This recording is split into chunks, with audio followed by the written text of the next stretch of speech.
안녕하세요. 저는 25년 동안 고령층 일자리 제도를 연구해온 최윤성입니다. 그동안 정말 많은 어르신들을 만나면서 한 가지 고정관념이 너무나 단단히 자리 잡고 있다는 걸 느꼈습니다. 노인 일자리는 월 20만 원, 30만 원 받는 게 당연하다는 생각이죠. 공원 정비하고 환경 정리하고 밖에서 힘들게 일해야만 일자리가 있다고 여기시는 분들이 참 많으셨습니다. 그런데요, 제가 최근 정부 자료를 분석하면서 완전히 반대의 현실을 확인했습니다.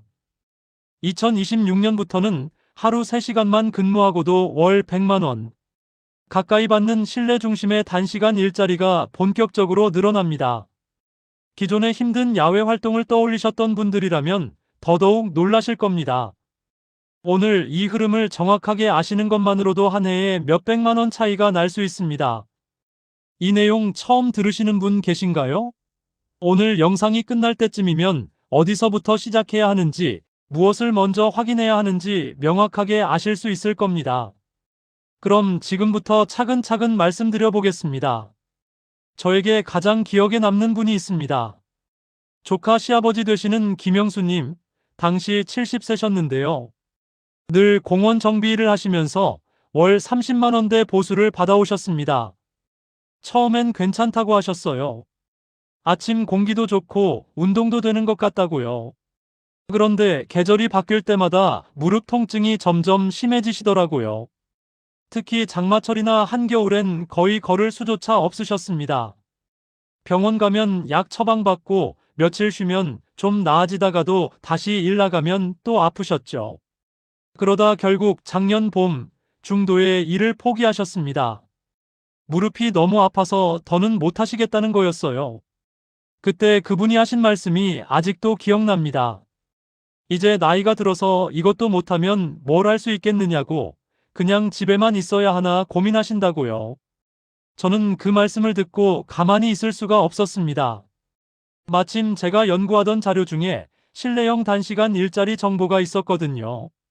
건강센터 안내 지원 업무였는데 하루 3시간만 계시면 되고 서류 정리와 이용자 안내가 대부분이었습니다. 제가 그 자료를 출력해서 김영수님께 보여드렸어요. 처음엔 반신반의하시더라고요. 이런 일도 있냐고, 내가 할 수 있겠냐고 물으셨습니다. 하지만 신청 절차를 함께 밟아보니 생각보다 어렵지 않았습니다. 그분은 사전 등록을 하시고 실내형 업무 항목에 표시하신 뒤 복수로 신청하셨어요. 한 달쯤 지나서 연락이 왔습니다. 건강센터 안내 보조 업무로 선발되셨다는 거였죠. 바뀐 지 한 달 만에 몸이 훨씬 편해졌다고 하셨습니다. 아침 9시부터 12시까지 실내에서 앉아서 서류 정리하고 방문하시는 분들 안내해드리는 일이었거든요.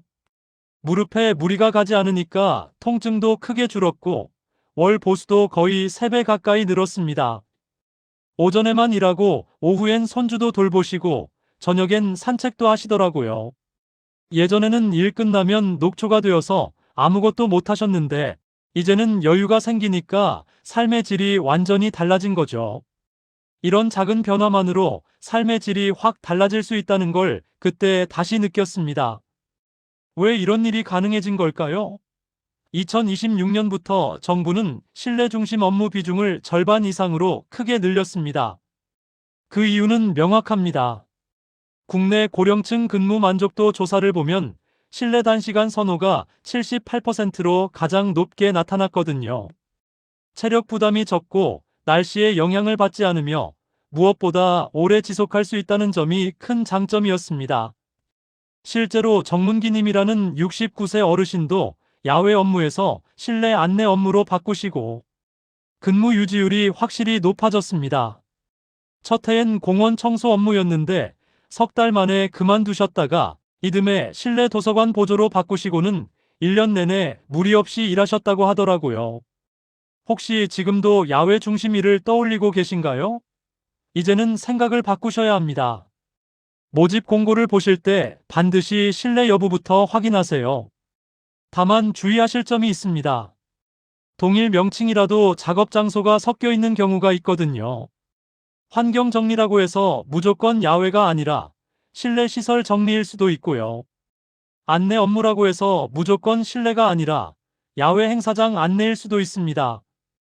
그러니까 신청서에 실내 안내, 실내 정리, 실내 보조 같은 식으로 정확히 명시하는 게 중요합니다. 실내형으로 바뀌는 것만으로도 큰 변화인데 여기에 하나 더 놀라운 점이 있습니다. 바로 근무 시간이 대폭 줄어든다는 거예요. 대부분의 실내형 업무가 3시간제 형태로 개편됩니다. 예전처럼 하루 종일 일해야 한다는 부담에서 완전히 벗어나는 거죠. 이선희님이라는 67세 어르신 사례를 말씀드려 보겠습니다. 그분은 원래 하루 6시간씩 일하셨어요. 복지관에서 급식 보조 업무를 하셨는데 아침 9시부터 오후 3시까지였습니다. 처음 몇 달은 괜찮으셨대요. 그런데 점점 오후만 되면 다리가 붓고 허리가 아프기 시작하시더래요. 집에 가면 저녁 먹고 바로 누워야 했고 주말에도 피로가 풀리지 않아서 거의 하루 종일 쉬셔야 했습니다. 그러다 올해 초에 3시간 근무로 전환할 수 있는 기회가 생겼습니다. 같은 복지관인데 업무가 조금 달라진 거예요. 급식 보조가 아니라 이용자 접수 안내로 바뀌었고 근무 시간도 오전 9시부터 12시까지로 줄었습니다. 처음엔 보수가 줄까봐 걱정하셨대요. 그런데 막상 바꾸고 보니 월 보수는 거의 비슷했습니다. 오히려 시간당으로 따지면 더 높아진 셈이었죠. 무엇보다 좋았던 건 체력 부담이 확 줄었다는 점입니다. 오전에만 일하고 오후엔 자유롭게 시간을 쓸 수 있으니까 삶의 리듬이 완전히 달라졌어요. 점심 먹고 낮잠도 자고 친구들이랑 수다도 떨고 저녁엔 남편분과 산책도 하시더라고요. 주말도 예전처럼 녹초가 되어 쉬는 게 아니라 여행도 다니시고 취미 활동도 하셨습니다. 가장 놀라웠던 건 1년 내내 한 번도 중간에 쉬지 않으셨다는 점입니다. 예전엔 석 달에 한 번씩은 체력 문제로 며칠씩 빠지셨거든요. 그런데 3시간 근무로 바뀌고 나서는 거의 결근이 없었어요. 복지관 담당자분도 그러시더래요. 3시간 근무자들이 장시간 근무자들보다 훨씬 안정적으로 일한다고요. 이게 단순히 한 분의 이야기가 아닙니다. 국내 연구 보고를 보면 장시간 근무 시 중도 포기율이 2배 이상 증가한다는 결과가 나왔거든요. 60대 후반부터는 체력이 급격히 떨어지기 때문에 무리해서 오래 일하면 오히려 역효과가 난다는 겁니다. 처음 몇 달은 버텨도 결국 무릎, 허리, 어깨 같은 데 문제가 생기면서 중간에 그만두게 되는 거죠. 그래서 정부에서도 이 점을 반영해 2026년부터 3시간 중심으로 일자리를 재편하기로 한 겁니다. 장시간 일해서 중도 포기하는 것보다 짧게 일하더라도 오래 지속하는 게 본인에게도 좋고 제도 운영에도 효율적이라고 판단한 거예요. 본인에게 가장 편한 시간대는 언제인가요? 오전형이신지 오후형이신지 한번 생각해 보세요. 신청서를 작성하실 때 이 부분을 반드시 구체적으로 적으셔야 합니다. 오전 9시부터 12시, 오후 1시부터 4시처럼 명확하게 쓰시는 게 좋습니다. 시간대를 미기재하시면 자동으로 후순위로 밀려날 수 있거든요. 그러면 아무리 실내형을 선택하셔도 원하는 시간대에 배정받기 어려워집니다. 실제로 작년에 한 어르신이 시간대를 안 쓰셨다가 오후 4시부터 7시 슬롯으로 배정받으신 적이 있습니다. 저녁 준비 시간이랑 겹쳐서 결국 한 달 만에 그만두셨어요.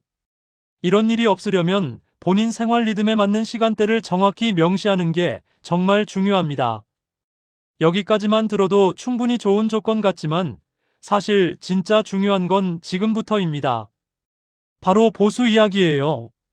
실내에서 3시간만 일하는데 월 100만 원 가까이 받을 수 있다면 믿으시겠어요? 많은 분들이 이 부분에서 놀라십니다. 조태준님이라는 66세 어르신 사례를 말씀드려 보겠습니다. 그분은 작년까지 공익형 일자리를 하셨어요. 주민센터 앞 화단 관리하고 쓰레기 줍는 일이었는데 월 보수가 27만 원이었습니다. 하루 4시간씩 일했고요. 솔직히 그 돈으로는 용돈조차 빠듯했다고 하시더라고요. 그러다 올해 초에 제가 사회서비스형 일자리 정보를 알려드렸습니다. 그분이 사시는 지역에 문화센터가 새로 생기면서 시설 안내 보조 인력을 모집한다는 공고가 나온 거예요.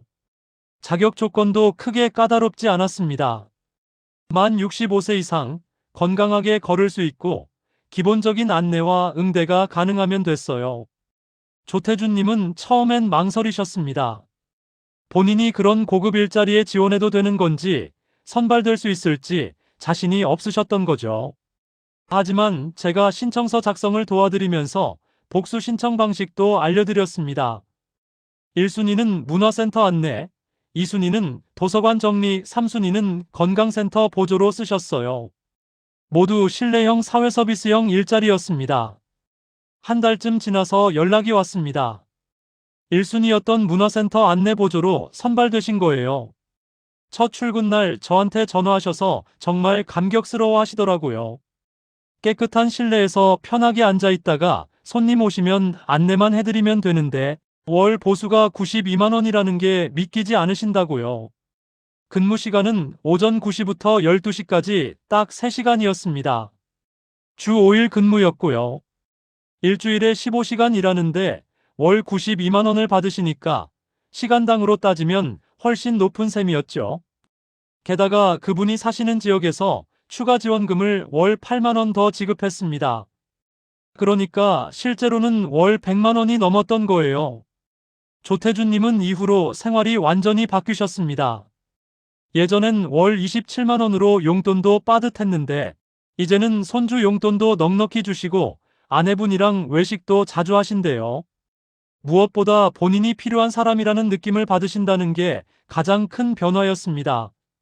문화센터에 오시는 분들이 친절하다고 고마워하시고 센터 직원들도 꼭 필요한 인력이라고 인정해 주시니까 자존감도 높아지셨다고 하더라고요. 이게 어떻게 가능한 걸까요? 핵심은 사회서비스형과 민간형 일자리입니다. 공익형은 월 27만 원에서 35만 원 수준이지만 사회서비스형은 월 80만 원에서 100만 원대까지 올라갑니다. 왜 이렇게 차이가 나는 걸까요? 사회서비스형은 실제로 필요한 업무를 수행하기 때문입니다. 문화센터 안내, 도서관 정리, 건강센터 보조, 복지관 접수 같은 일들은 누군가 꼭 해야 하는 일이거든요. 그러니까 보수도 높게 책정되는 겁니다. 현재 어떤 유형에 관심이 있으신가요? 만약 지금까지 공익형만 생각하고 계셨다면 이제부터는 사회서비스형과 민간형을 먼저 확인해 보세요. 신청서에서 메뉴를 선택할 때 이 부분을 우선순위로 체크하시는 게 정말 중요합니다. 많은 분들이 이 차이를 모르고 습관적으로 공익형만 신청하시다가 기회를 놓치시거든요. 다만 주의하실 점이 있습니다. 사회서비스형이라고 해서 모두 실내형인 건 아닙니다. 같은 사회서비스형이라도 야외시설 관리 업무가 포함될 수 있거든요. 그러니까 유형과 장소 두 가지를 모두 꼼꼼히 확인하셔야 합니다. 사회서비스형 중에서도 실내 중심 업무를 골라서 신청하시는 게 가장 좋은 전략입니다. 여기까지 들으시면 이런 생각이 드실 겁니다. 좋은 건 알겠는데 경쟁이 심하지 않을까? 나 같은 사람이 선발될 수 있을까 하는 고민이요. 맞습니다. 월 100만 원 가까이 받는 실내형 일자리는 당연히 인기가 많습니다. 그런데 여기에도 방법이 있습니다. 바로 복수 신청입니다. 한명숙님이라는 65세 어르신 사례를 말씀드려 보겠습니다. 그분은 처음 신청하실 때 1순위만 쓰셨어요. 가장 가고 싶은 곳 하나만 골라서 내면 될 거라고 생각하셨던 거죠. 복지관 접수 보조 업무였는데 그 자리에 지원자가 20명 넘게 몰렸습니다. 결국 탈락하셨어요. 그분은 그때 정말 속상해 하셨습니다. 나이도 많고 경력도 없는데 어디 가서 이런 좋은 일자리를 구하겠느냐고요. 그런데 제가 복수 신청 방식을 알려드렸습니다. 1순위부터 3순위까지 신청할 수 있다는 걸 그분은 전혀 모르고 계셨던 거예요. 다음 해에 다시 신청하실 때는 전략을 바꾸셨습니다. 1순위는 문화센터 보조, 2순위는 도서관 정리, 3순위는 건강센터 안내로 3개를 모두 작성하셨어요. 모두 실내형이었고요. 한 달 후에 연락이 왔습니다. 2순위였던 도서관 정리로 선발되신 거예요. 처음엔 1순위가 아니라서 조금 아쉬워하셨는데 막상 일을 시작하고 보니 도서관이 훨씬 좋았다고 하시더라고요. 문화센터보다 조용하고 책 정리하는 일이 본인 성격에 딱 맞았다는 거예요. 게다가 월 보수도 88만 원으로 충분히 만족스러웠습니다. 한명숙님이 저한테 말씀하시길 만약 그때도 1순위만 썼다면 또 탈락했을 거라고 하시더라고요. 복수 신청 덕분에 선발될 수 있었고 2순위가 오히려 본인한테 더 잘 맞는 자리였다는 걸 깨달으신 거죠. 이게 얼마나 중요한지 국내 조사 결과를 보면 확실히 알 수 있습니다. 복수 신청자의 선발률은 약 85%로 단일 신청보다 훨씬 높게 나타났거든요. 1순위에서 떨어져도 2순위나 3순위에서 기회가 오는 경우가 많았기 때문입니다. 반면 1순위만 쓰신 분들은 거기서 떨어지면 그냥 끝이었죠. 세 가지를 한 번에 신청해 보신 적 있으신가요? 많은 분들이 이 방식을 모르고 계십니다. 신청서 양식 자체가 복잡해 보이니까 1순위만 쓰고 마는 거예요. 하지만 실제로 해보시면 어렵지 않습니다. 같은 양식의 1순위, 2순위, 3순위 칸이 따로 있거든요. 거기에 본인이 원하는 업무를 순서대로 적으시면 됩니다. 중요한 건 세 개 모두 실내형 중심으로 쓰는 겁니다. 1순위는 실내형인데 2순위, 3순위는 야외형으로 쓰시면 안 됩니다. 혹시라도 1순위에서 떨어지고 2순위나 3순위로 배정받았을 때 다시 체력 부담 때문에 고생하시게 되거든요. 그러니까 처음부터 3개 모두 실내형으로 선택하시는 게 가장 안전한 전략입니다. 여기에 하나 더 중요한 게 있습니다. 바로 경력입니다. 김태윤님이라는 68세 어르신은 첫 해에 작은 도서관 정리 업무로 시작하셨어요. 5월 보수가 75만 원 정도였습니다. 그런데 1년 동안 성실하게 근무하시면서 중간에 한 번도 빠지지 않으셨어요. 결근도 없고 지각도 없고 항상 밝은 얼굴로 일하셨다고 합니다. 다음 해에 다시 신청하실 때 경력자 우대 항목이 있었습니다. 1년 근무 경력이 있으면 우선 배정해준다는 거였어요. 김태윤님은 그 덕분에 더 큰 도서관 보조 업무로 이동하셨습니다. 5월 보수는 93만 원으로 올랐고요. 업무 내용도 비슷했는데 규모만 큰 곳으로 옮긴 거라 적응도 금방 하셨습니다. 이처럼 경력은 다음 연도 배정에서 큰 이점이 됩니다. 기관 보고를 보면 경력자 우대제 적용 시 재배정률이 70% 이상이라는 결과가 나왔거든요. 처음 시작하시는 분들보다 이미 일해본 경험이 있는 분들을 우대해 주는 거죠. 기관 입장에서도 새로운 사람을 교육하는 것보다 이미 경험이 있는 사람이 훨씬 효율적이니까요. 첫 해를 어떻게 시작해보고 싶으신가요? 처음엔 소규모라도 실내형으로 시작해 경력을 확보하시는 게 좋습니다. 월 보수가 조금 낮더라도 1년 동안 성실하게 근무하시면 다음 해에는 훨씬 좋은 조건으로 이동하실 수 있거든요.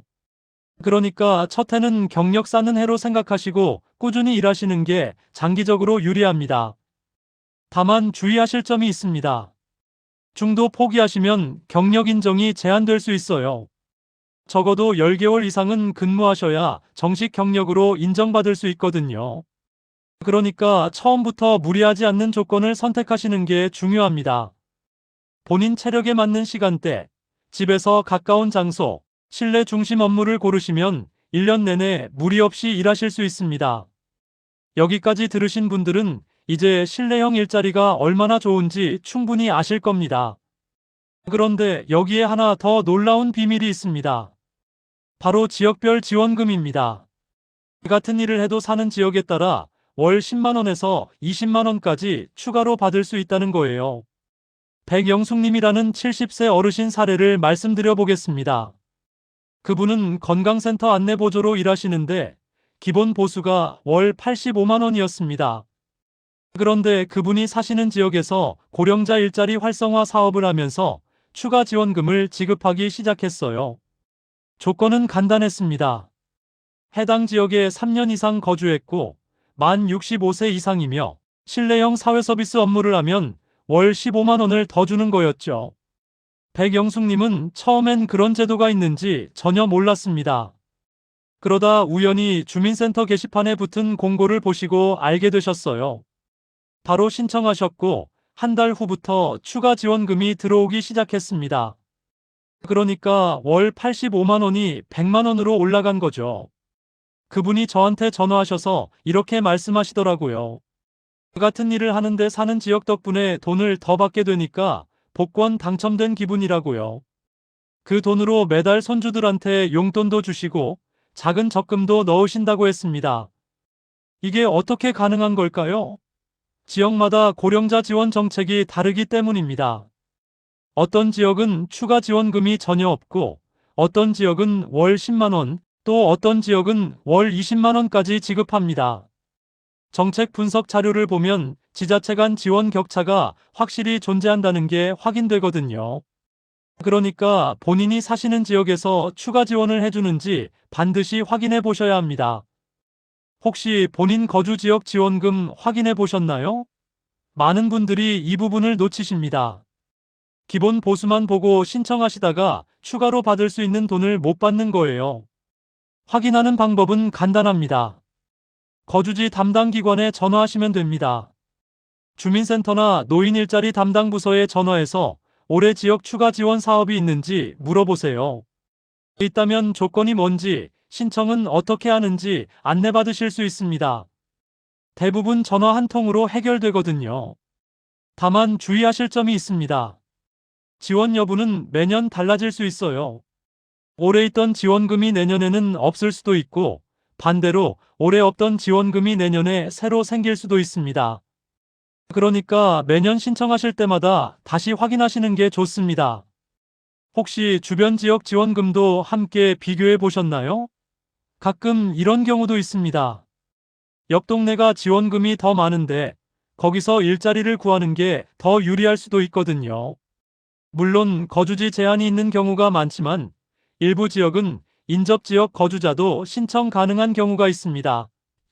이런 부분까지 꼼꼼히 확인해 보시면 더 좋은 조건을 찾으실 수 있습니다. 이제 오늘 말씀드린 내용을 실천하는 방법을 정리해 드릴게요. 가장 먼저 하셔야 할 건 사전 등록입니다. 12월부터 1월 초까지가 집중 모집 기간인데 이때를 놓치면 1년을 기다려야 합니다.